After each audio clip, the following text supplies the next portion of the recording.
कक्षा 11वीं के फिजिक्स में आज अध्याय 9 तरलों के यांत्रिक गुण में एक अंकों के प्रश्नों की बात करते हैं जो इम्पोर्टेंट होते हैं। सबसे पहले सही विकल्प का चयन करिए। पहला प्रश्न है प्रमाणिक वायुमंडलीय दाब है लगभग, तो प्रमाणिक वायुमंडलीय दाब का मान 10⁵ पास्कल होता है। यहाँ और भी ऑप्शन है लेकिन ये सभी गलत हैं। अब दूसरा है श्यानता गुण है, तो श्यानता ठोस में नहीं पाई जाती, द्रव में पाई जाती है और गैस में, तो ये डी नंबर सही है। द्रव और गैस, ये श्यानता केवल इन्हीं का गुण होता है, द्रव और गैस का।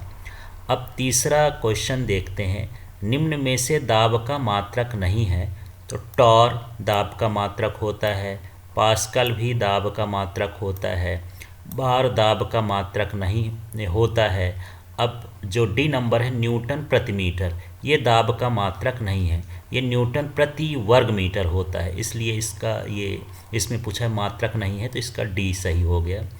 अब हम चौथे नंबर के क्वेश्चन में करते हैं आदर्श तरल की श्यानता होती है, तो आदर्श तरल की श्यानता 0 होती है। अगला क्वेश्चन गैसों की श्यानता का कारण है, 5वां नंबर का देखते हैं। ये गैसों में श्यानता विसरण के कारण होती है। अब हम बात करते हैं 6वें क्वेश्चन की, द्रवों की श्यानता का कारण है, तो द्रवों में ससंजक बल के कारण श्यानता का गुण आता है। ससंजक बल का अर्थ होता है समान अणुओं के बीच लगने वाला बल, जिसके कारण वो गाढ़े हो जाते हैं। अब 7वें नंबर के क्वेश्चन में चलते हैं, कांच की केस नली में पारे का मेनिस्कस कैसा होता है। पारे का मेनिस्कस का मतलब जो है उसकी स्वतंत्र पृष्ठ होता है, ऊपरी तल, तो जो पारे का तल होता है ऊपरी तल वो उत्तल होता है, इसलिए यहाँ पर उत्तल सही हो गया। अब हम बात करते हैं श्यानता गुणांक का मात्रक, तो श्यानता गुणांक का एसआई मात्रक पॉइज होता है, ये पीएल है, पॉइजली उसका साइंटिस्ट के नेम से इसको रखा गया है।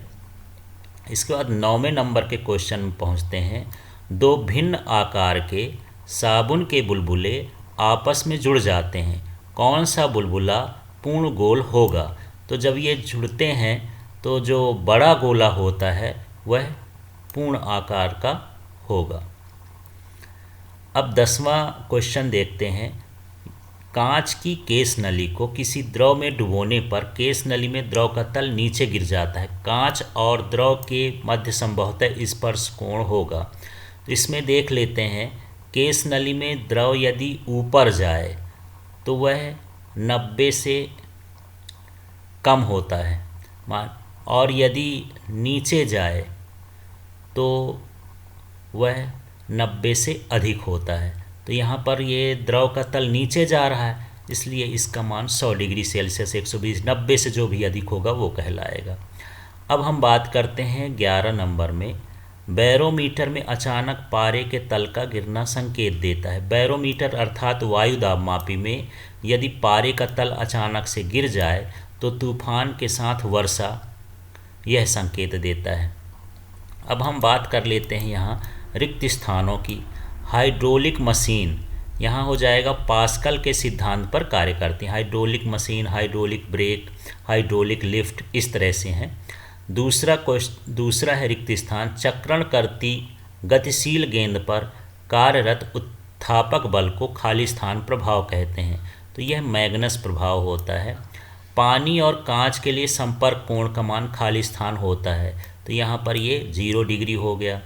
इसके बाद चौथे नंबर के क्वेश्चन में पहुँचते हैं, ताप बढ़ने पर गैसों की श्यानता बढ़ जाती है, तो यहाँ पर ये बढ़ना है।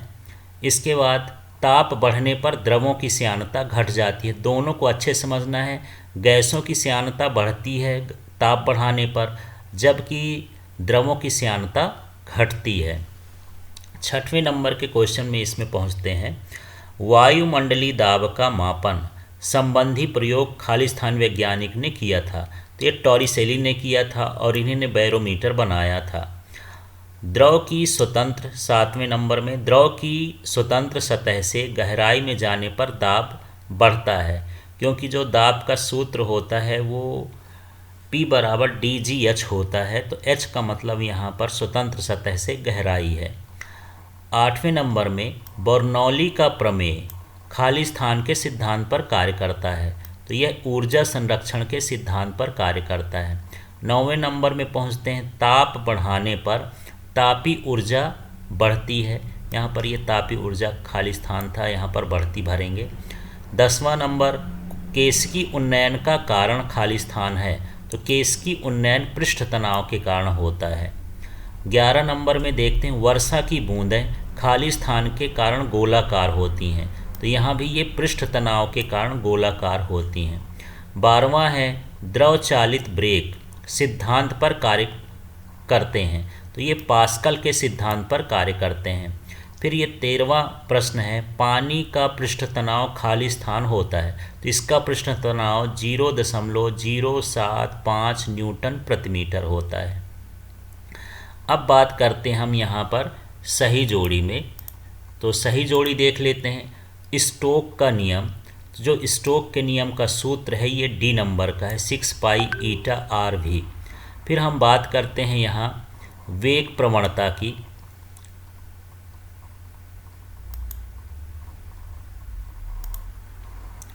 तो वेग प्रवणता ये सी नंबर का सही है, dv/dx। फिर बूंद का दाब आधिक्य, तो बूंद का दाब आधिक्य ये होता है बी नंबर, P = 2T/r। फिर बुलबुले का दाब आधिक्य, तो ये ई नंबर होता है, P = 4T/r। अब ये 5वां नंबर का पूछता है सीमांत वेग, तो ये सीमांत वेग इसका होता है ये 2/9 r² रो माइनस सिग्मा g/ईटा। इस तरह से ये सही जोड़ी है। इसके बाद हम बात करते हैं 1 अंकों के प्रश्नों की, तो यहाँ पहला प्रश्न है, श्यान बल का सूत्र लिखिए, तो F बराबर माइनस ईटा a dv/dx, जहाँ F श्यान बल है, ईटा श्यानता गुणांक है, a पृष्ठ का क्षेत्रफल है और dv/dx वेग प्रवणता है।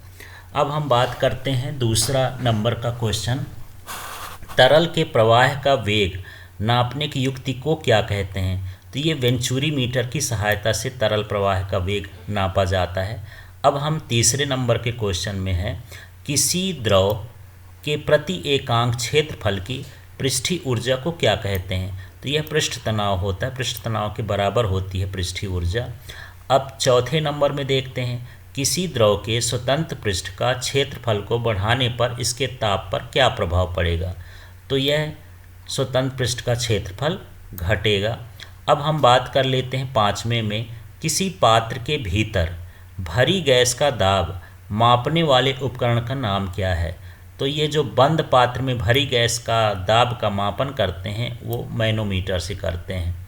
अब 6वें नंबर के क्वेश्चन में आते हैं, किसमें दाब अधिक होगा, छोटे बुलबुले में या बड़े बुलबुले में, तो बड़े बुलबुले में दाब अधिक होगा, क्योंकि दाब अधिक का सूत्र होता है ये P = 1/r, जिसकी रेडियस ज़्यादा होगी उसका दाब क्या हो जाएगा, कम हो जाएगा। तो रेडियस यहाँ पर देख लेते हैं कि ये दाब अधिक होगा बड़े का या छोटे का, तो बड़े की त्रिज्या ज़्यादा होगी तो उसमें दाब कम हो जाएगा। यहाँ सही होना चाहिए क्या, छोटे बुलबुले का। तो फिर से देख लेते हैं, छोटे की त्रिज्या अधिक होगी तो दाब उसमें, छोटे की त्रिज्या कम होगी तो दाब उसमें अधिक होगा। अब हम बात करते हैं अगला, इसमें 7वें नंबर, बांधों की दीवारें गहराई पर मोटी बनाई जाती हैं, तो गहराई पर द्रव का दाब अधिक होता है, इसलिए बांधों की दीवारें मोटी बनाई जाती हैं।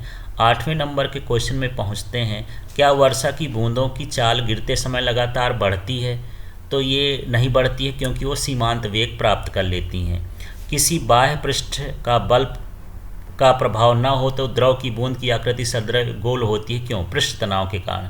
फिर 10वां क्वेश्चन, गेज दाब किसे कहते हैं, तो निरपेक्ष दाब और वायुमंडलीय दाब का अंतर गेज दाब कहलाता है। ये सूत्र लिखा है पीजी का मतलब गेज दाब, पी का मतलब ये हो गया निरपेक्ष दाब और PA का मतलब हो गया एयर प्रेशर, तो मतलब वायुमंडलीय दाब, और इसके अंतर को गेज दाब कहते हैं।